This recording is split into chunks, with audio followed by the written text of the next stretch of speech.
Grandma, I'll be there in about 10 minutes. I'm making your favorite fried chicken, Brad.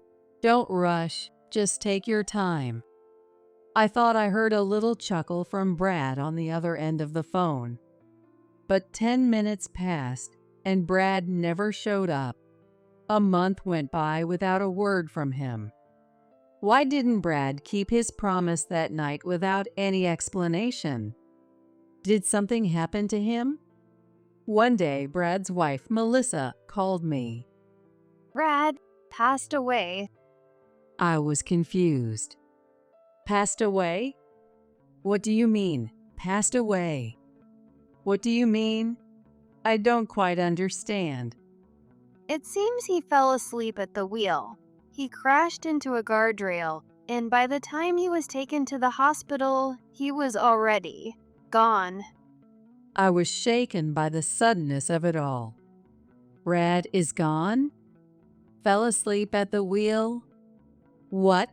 Are you joking? Did Brad get hurt? Which hospital is he in? I'll come right away.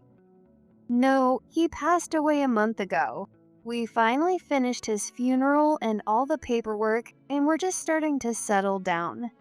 I'm so exhausted. Melissa sighed dramatically. A month ago? The funeral's over? The call was abruptly cut off, leaving me feeling lost. My appetite faded more and more with each passing day. The grief buried deep inside me began to slowly take over, seeping into my body. One day, I caught a glimpse of my own face in a passing moment and was shocked. My face was full of wrinkles far beyond my age. I touched my eyes with my fingertips, feeling pitifully old. Every morning, as I prayed to his picture, Brad's happy smile would come to mind. It still didn't feel real, but 3 years had passed since then. 3 years without seeing Brad's face.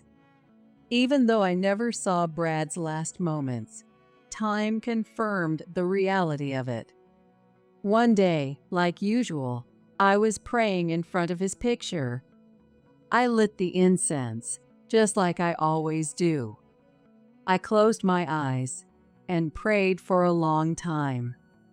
Just as the smoke was about to disappear, I heard a raspy voice behind me. We finally met again. In the silence, I felt something move behind me, and I turned around. What's going on? There stood Brad, the very person I had been told was gone. My name is Kate. I sit in my quiet living room, looking at old photos, reflecting on the past.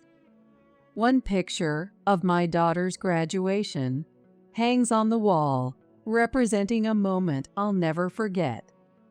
The young girl in the photo, beaming with a bright smile, still warms my heart today. Back then, I was younger too, all dressed up. I thought to myself as I gazed at my reflection in the hand mirror on the desk. My gray hair flowed softly like gentle waves, and deep wrinkles lined my face. Tracing a wrinkle with my finger, I mumbled to myself, "You've been through so much." There was deep sorrow hidden in the long days spent with family. It was 20 years ago now. After the divorce, my daughter raised her son, Brad, on her own. I can't even begin to imagine the struggles of raising a child alone. I always wanted to help as much as I could, but my daughter gently refused my offers.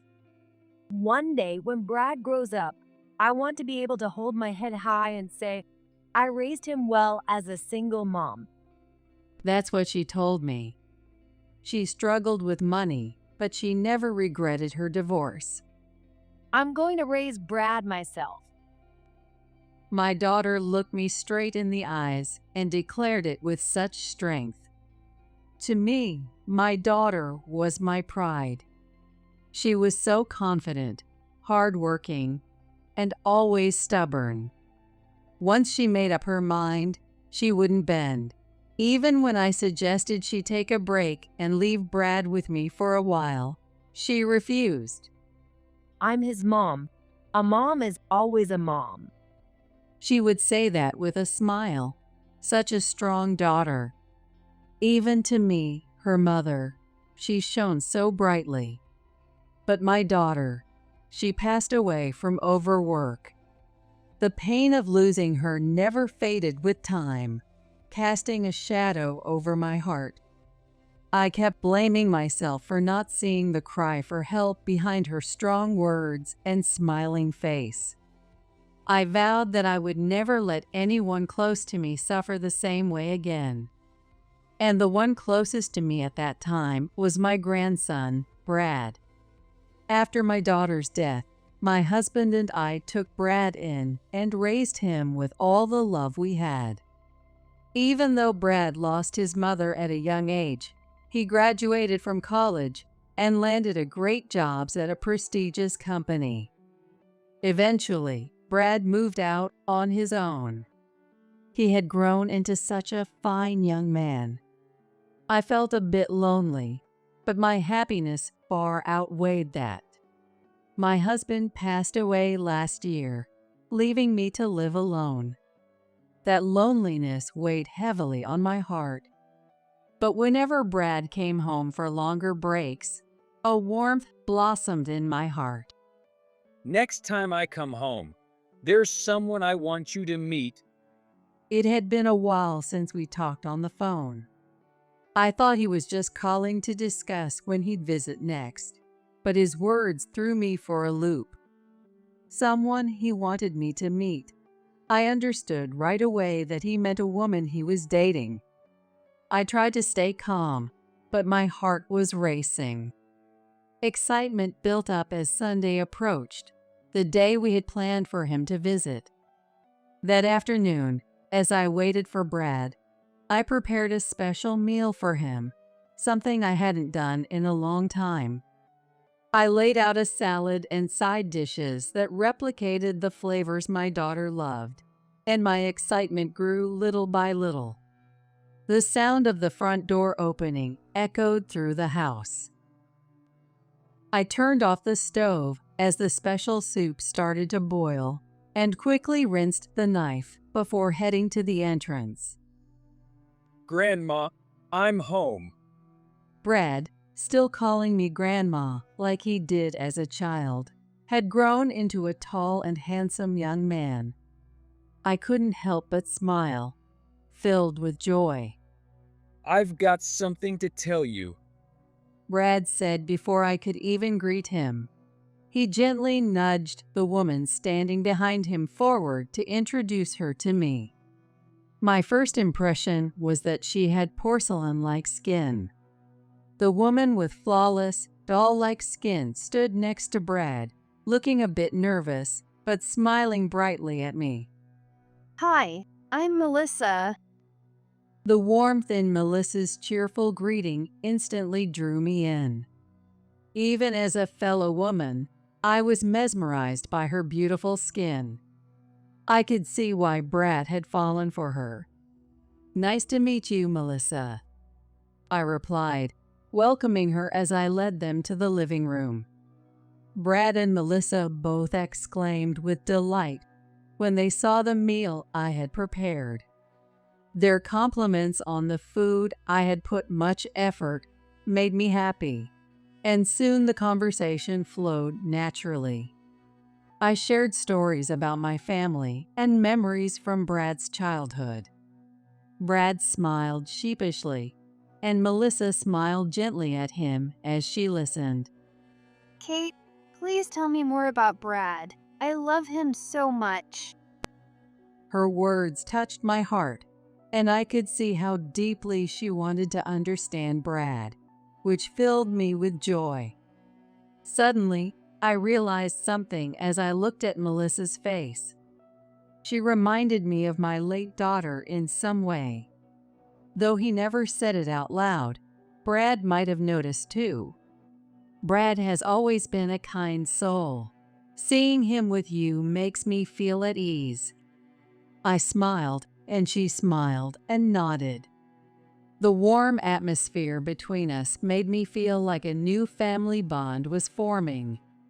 That night, after seeing Brad and Melissa off, I sat in front of the wall shelf in another room. I gazed at the pictures of my daughter and husband. "She seems like such a good girl," I whispered.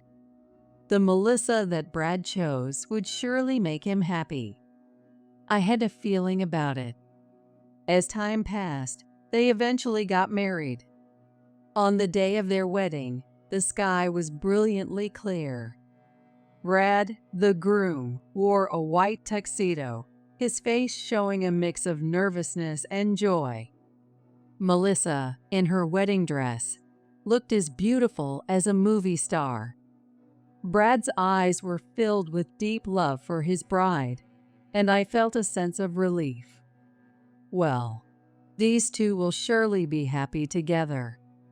Melissa's friends were also stunning and lively, and their wedding was bustling and beautiful.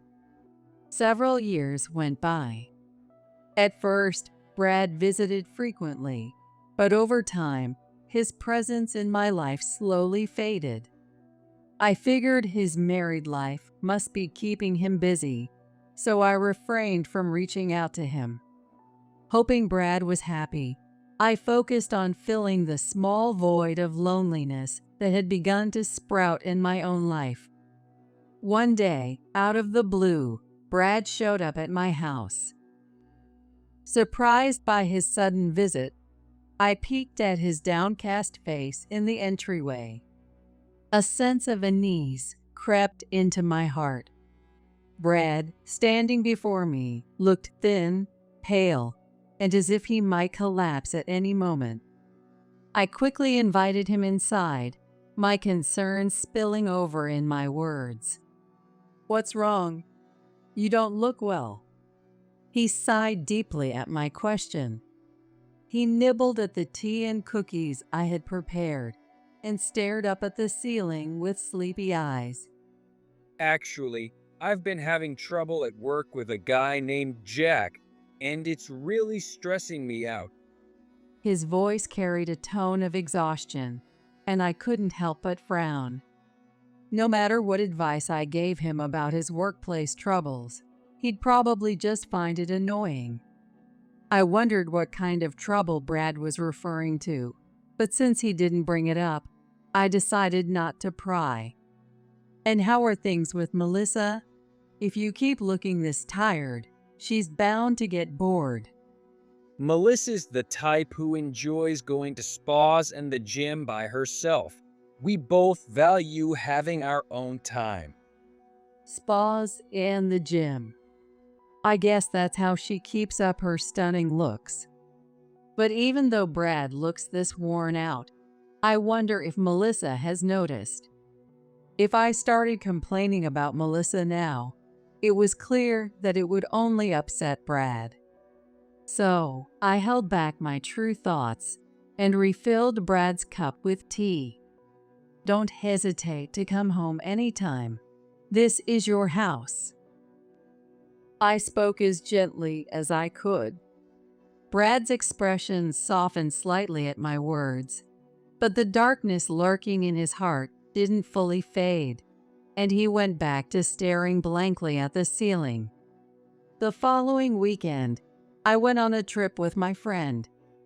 I noticed how foreign tourists have increased so much at the busy destination. Having never traveled abroad, I still found foreign visitors to be a rare sight, but here I almost felt like an outsider. With so many international travelers around, my eyes happened to land on one woman in particular. Wait, could it be? In the crowd, I thought I saw Melissa. She was arm in arm with a man I didn't recognize, a faint smile on her face as they walked close together. Her hairstyle and overall look were very similar. That porcelain-like, beautiful skin. There's no mistaking it. To ease the doubts growing in my heart, I decided to call Brad. When I called him, his voice still sounded as tired as ever. I casually brought up Melissa and asked, "How's Melissa doing?" Melissa? She's back home for her grandfather's memorial service. "A memorial service? You didn't go with her?" Yeah, remember I told you about my coworker Jack? We're neck and neck in sales, so even on my days off, I have to work on reports. Working on reports on his day off. I knew Melissa's family lived far away, so it made sense that Brad couldn't go with her if he had work. Sometimes young people all look the same to me, so maybe it was just my imagination. "Well then, why don't you come over for dinner tomorrow? I'm on a trip right now, but I'll be back home by the evening."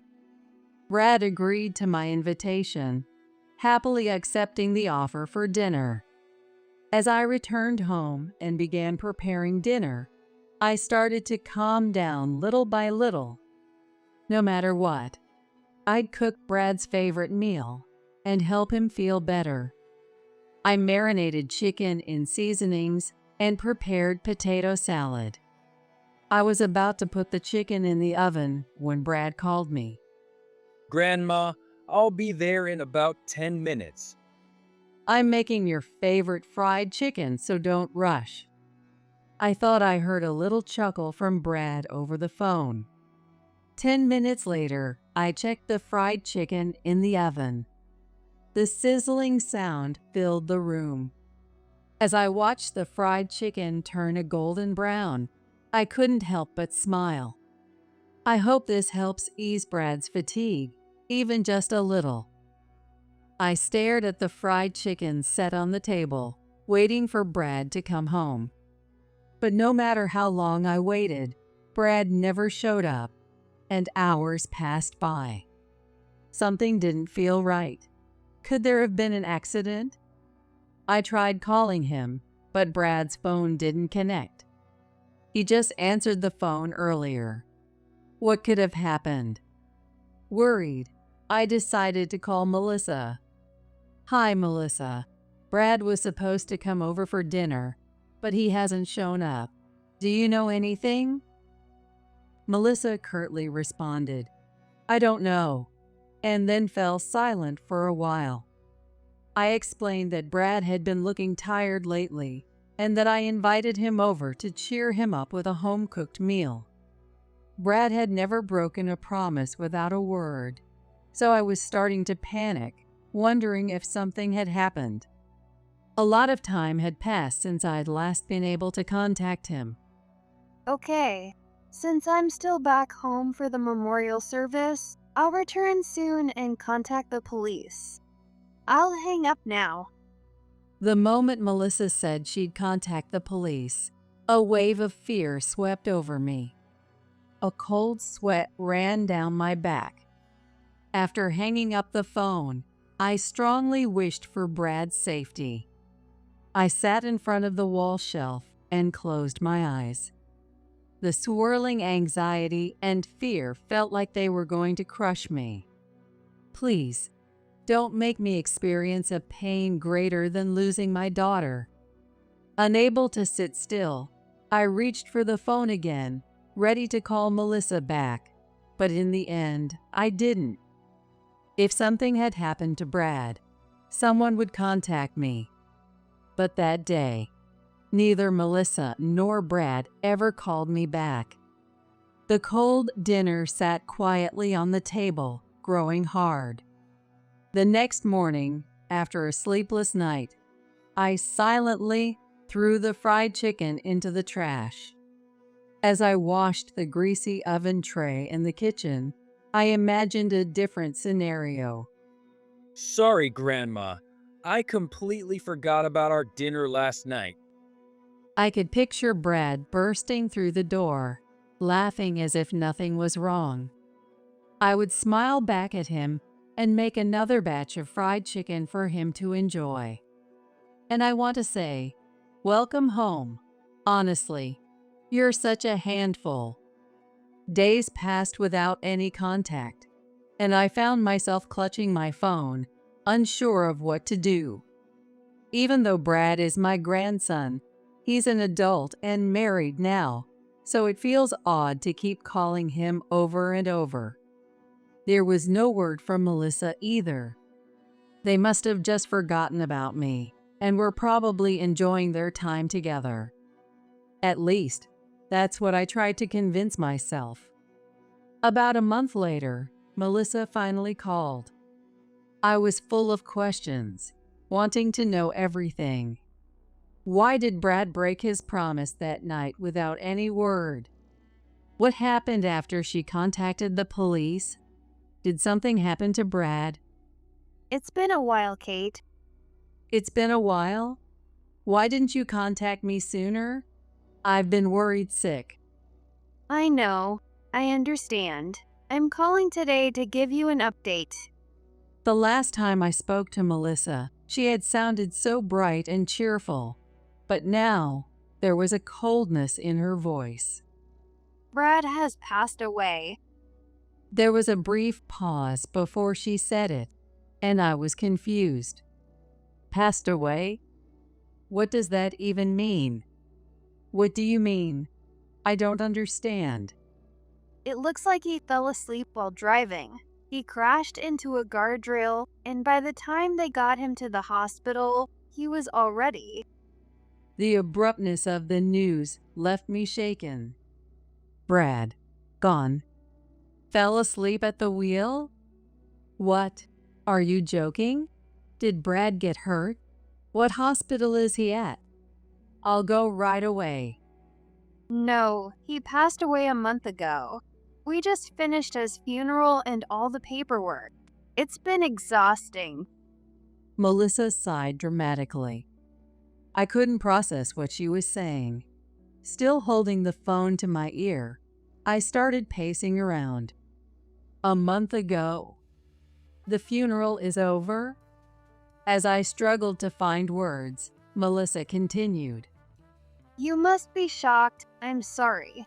Since Brad grew up in a single-parent home and I heard his mom had passed away too, I completely forgot about you, his grandmother. What are you talking about? That's ridiculous. Brad? An accident? The funeral's over? What kind of twisted story is this? What's so fun about telling me this nonsense? Well, I see. You're in denial.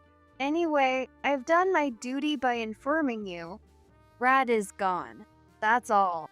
Goodbye. The call was abruptly cut off, leaving me devastated. I stared at the darkened screen of my phone, and the faint reflection of my face showed the fear I felt inside. I had lost my husband. I had lost my daughter. And now, had I lost my grandson too? Everyone I loved had left me behind. The reality of it all terrified me. With trembling hands, I dialed Melissa's number once more.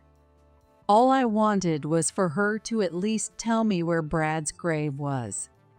But no matter how many times I tried, I could never get through to her again. Day by day, my appetite faded. The grief that had settled deep in my heart began to slowly consume my body. One day, I caught a glimpse of my reflection and was shocked. My face, more wrinkled than my age should allow. I touched the lines around my eyes with my fingertips, feeling a deep sense of pity for myself. Every morning, when I prayed in front of Brad's picture, his happy, smiling face would come to mind. Since I never found out where Brad was buried, I had no choice but to place his picture next to my husband's and pray for him there. It didn't feel real, but 3 years passed. 3 years without seeing Brad's face. Even though I hadn't witnessed Brad's final moments, time had confirmed the truth. Since he's been gone, my world has lost its color. and the scenery around me always appears in shades of gray. One day, as usual, I knelt in front of the photos to pray. As always, I lit the incense. Closing my eyes, I prayed for a long time. Just as the smoke was about to fade, I heard a raspy voice behind me say, "We finally meet again." In the silence, I felt something move behind me, and I turned around. What I saw was beyond belief.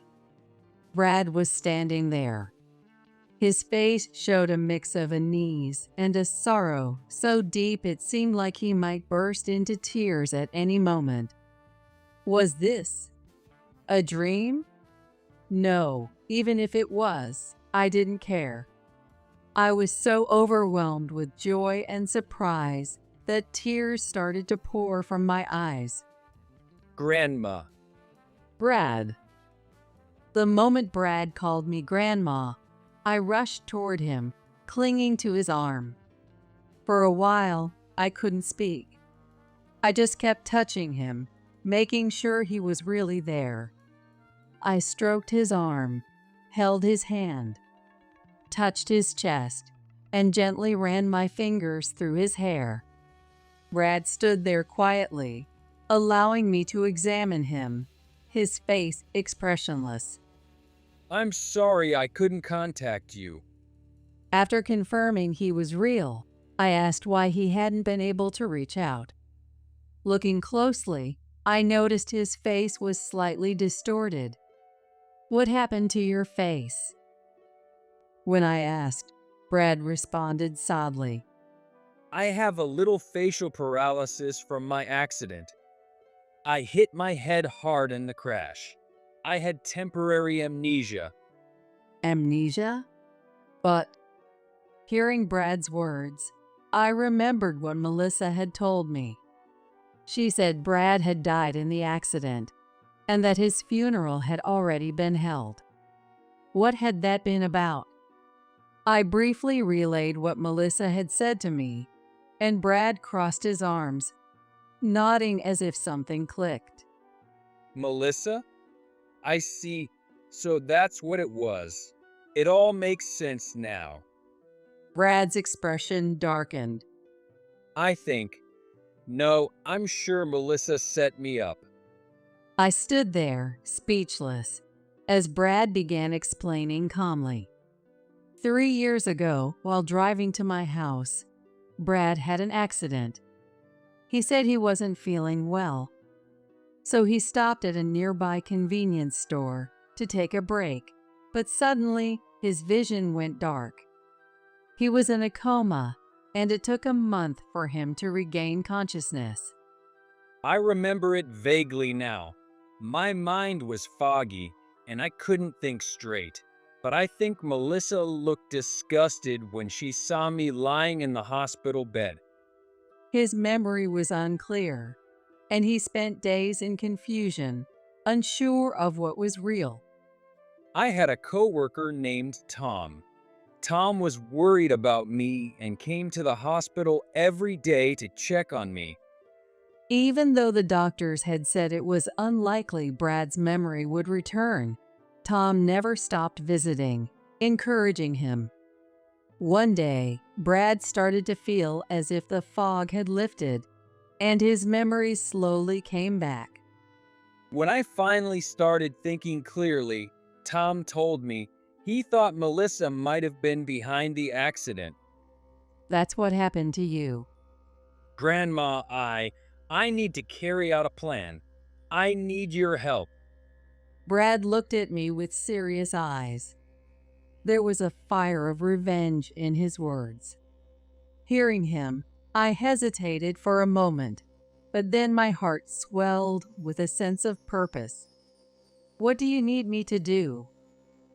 At that moment, after 3 long years of being alone and hopeless, the wheels of fate began turning for me. There were a few preparations we needed to make before putting the plan into action, which took several days. And then the day came to execute the plan. I made my way to the apartment where Melissa and Brad used to live. When I entered the room number at the entrance, Melissa's suspicious voice came through. What's going on? It's been a while, Melissa.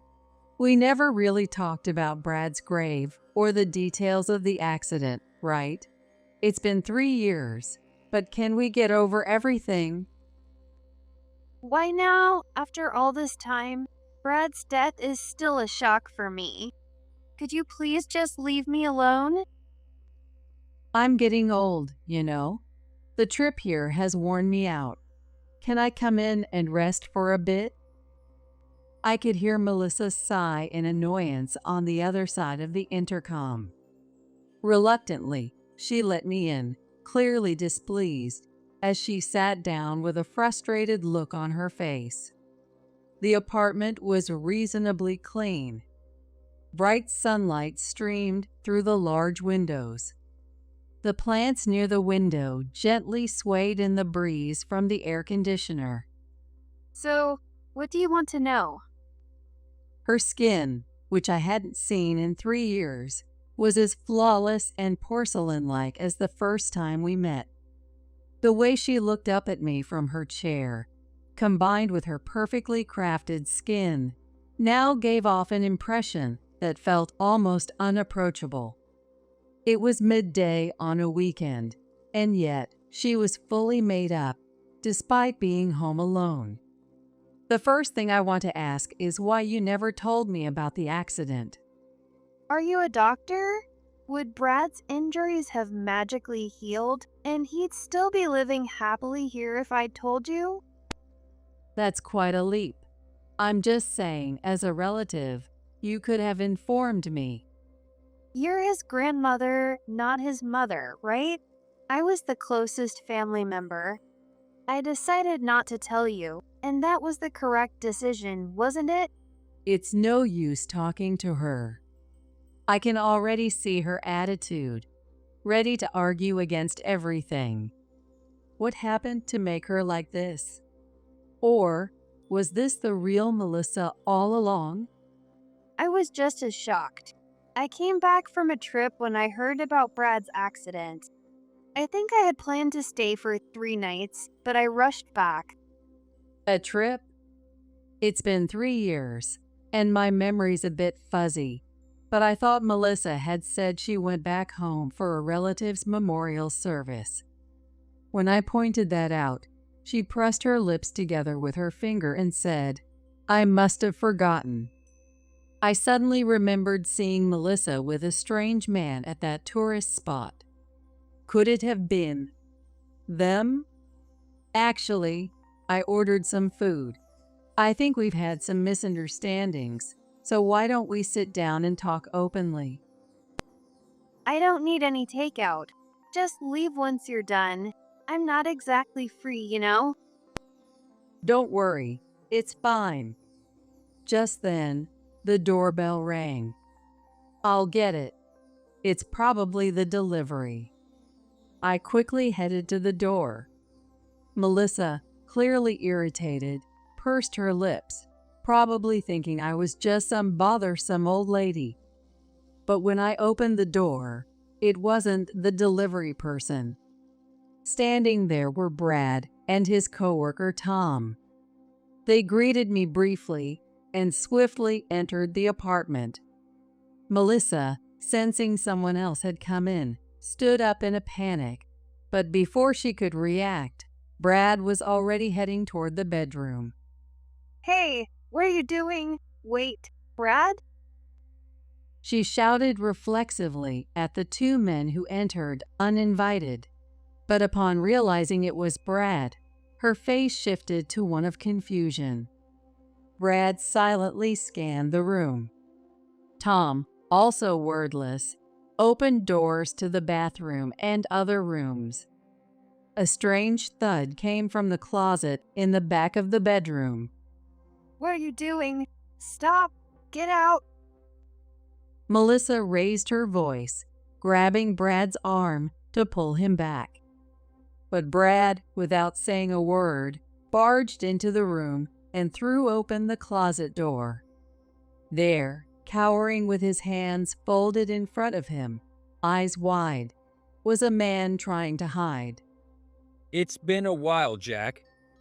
The man, whom Brad called Jack, stepped out of the closet, wiping the sweat from his forehead awkwardly.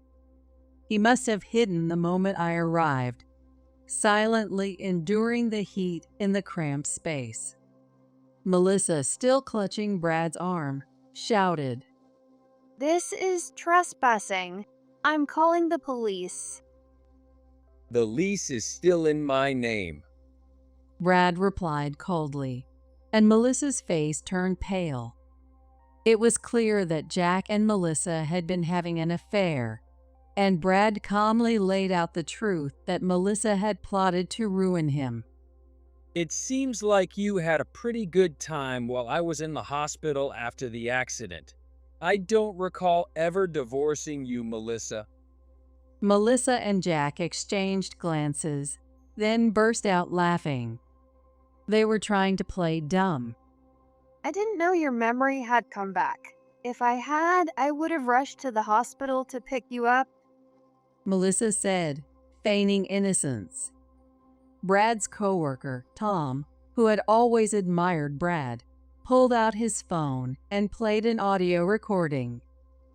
Listen to this. It was a conversation between Melissa and Jack in the office break room. The recording had been carefully edited, clearly revealing their plot to bring Brad down. The recorded voices sounded so cheerful, as if they were reminiscing about a vacation, but the conversation was cruel. They talked about slipping small amounts of poison into Brad's dinner to gradually make him sick, and tampering with the car brakes. To them, Brad had already become a distant memory, and they spoke with the casual tone of someone sharing a mischievous story from the past. I overheard this at the office recently and rushed to record it. How do you explain this? Tom's voice echoed through the room, leaving Melissa and Jack speechless. Brad continued, touching on how Melissa had been poisoning his food regularly. I've had so many days of feeling sick since we got married. Turns out it was your cooking. Brad had thought his weight loss was due to stress from work, but it was actually Melissa's doing. He had suffered daily bouts of intense stomach pain, but now, after 3 years of recovery, he looked much healthier than before. Melissa, losing her composure, finally snapped. Yes, it wasn't just poison. We were planning to get rid of you, make it look like an accident. The brake tampering was part of our plan. Her words sent a wave of anger through me. How dare you? What do you plan to do to make this right? Make it right? What are you talking about? Brad's still alive. Isn't that enough for you? Enough? Absolutely not. As I shouted, Melissa gave a cold laugh. No matter what you say, it doesn't concern me. Brad's alive. She refused to even look at me, acting as if none of this mattered. At that moment, the door opened again, and someone entered through the front entrance. An older man, dressed in a crisp gray suit. Michael. As soon as Jack saw the older man, he raised his voice in surprise. The man, with a stern expression, scanned the room before fixing his gaze on Jack once again. Jack, what's going on here? Explain yourself. His authoritative voice made Jack panic, and he hurried to apologize to his president, Michael. Melissa looked confused, mumbling, "What's going on?" as Jack kept his head down. Michael, I'm sorry, but my girlfriend means everything to me. I had already heard from Brad that this man, Jack, actually had a girlfriend. And not just anyone. She was the daughter of the company president. He managed to keep his engagement to the president's daughter a secret, all while having an affair with Melissa. He's quite a skillful man, if you could call it that. Jack, still bowing deeply, shouted again.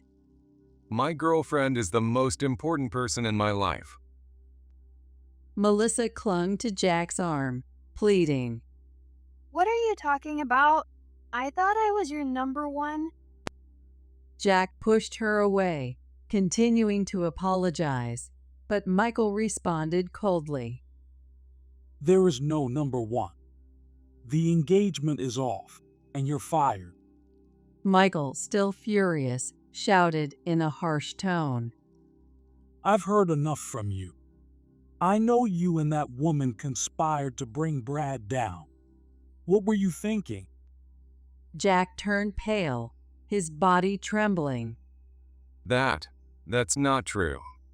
He mumbled faintly, clearly trying to figure out what to say next. This is really a misunderstanding. A misunderstanding? You think this is something you can explain away?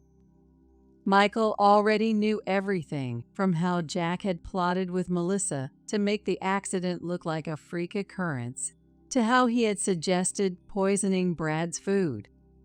Because Jack had always seen Brad as a rival, he harbored resentment toward him, which led him to act so recklessly.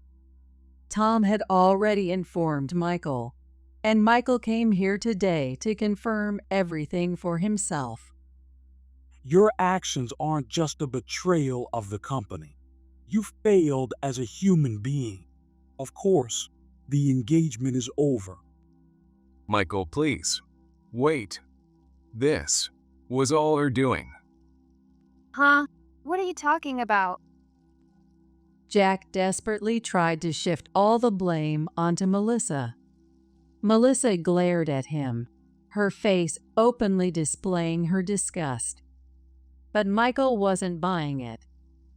I came here hoping this was all a misunderstanding. But it seems this is your true nature, Jack. I'm disappointed. Resign from the company immediately. As Michael turned to leave the room, Jack jumped to his feet, chasing after him. Jack shouts in a panic. Michael, please give me another chance. Don't tarnish the company's name any further, you fool. Jack chases after Michael, apologizing again in front of him, shouting through tears. Michael, please. Just one more chance. Ignoring his pleas, Michael walked out. Jack collapsed to the floor, left behind in despair. Melissa, realizing that she, too, had been betrayed by someone she loved, seemed visibly shaken and collapsed onto the floor. With tears welling up in her eyes, Melissa walked over to Jack. It'll be okay, right? You'll find another job. You're talented, Jack. You'll land at an even better company, I'm sure. The two of them sat there, gazing at each other as if they were the only ones in the world. To someone unaware of the situation, it might have looked like a touching scene. But these two, they seemed to have forgotten something important. It was Tom, Brad's loyal coworker, who reminded them. The poisoning and the brake tampering. I've already reported everything to the police. You'd better be ready to face the consequences. This time, there's no escaping it. Tom, smiling, held up the voice recorder. He had recorded everything, even their conversation today. Melissa's mouth hung open, her eyes widening in disbelief. She clawed at her cheek, digging her nails into her skin.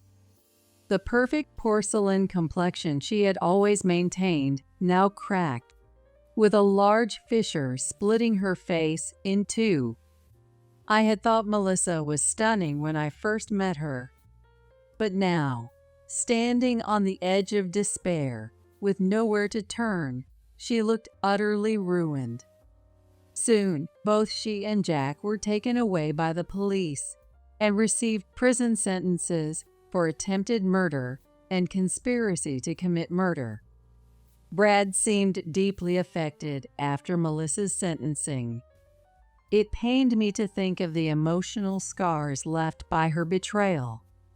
I felt an overwhelming urge to support my beloved grandson, and my days were now filled with thoughts of how I could help him move forward.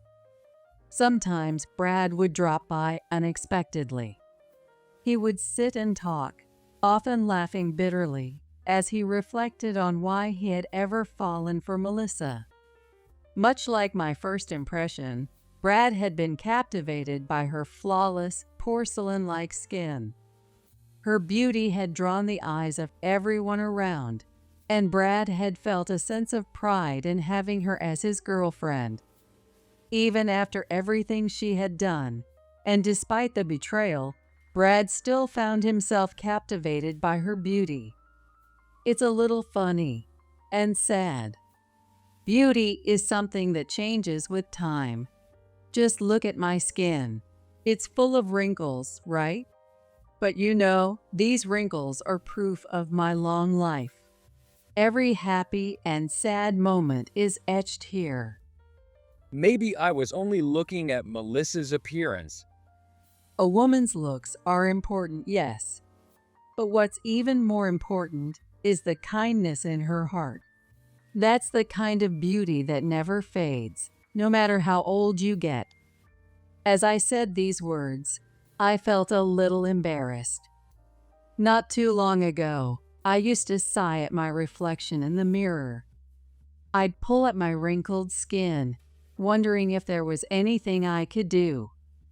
But after seeing Melissa's face that day, as beautiful as she once was, my perspective changed. No matter how flawless your skin is, how well you apply makeup, or how much skincare you do, you can't hide what's inside. Under all that foundation, Melissa's true face was far from beautiful. Then I thought, it's much better to have a face full of wrinkles, especially laugh lines. That's how I started to feel. One day, I picked up my phone and decided to call Brad. I'd heard he had been promoted to manager, and I wanted to congratulate him from the bottom of my heart. When the call connected, I heard Brad's voice. Grandma, it's been a while. How have you been? I've been good, Brad. I've been thinking about you. I heard you got promoted to manager. Congratulations. Thanks. It was tough getting here, but it feels like I'm finally starting something new. It's because you worked so hard. I'm always cheering you on.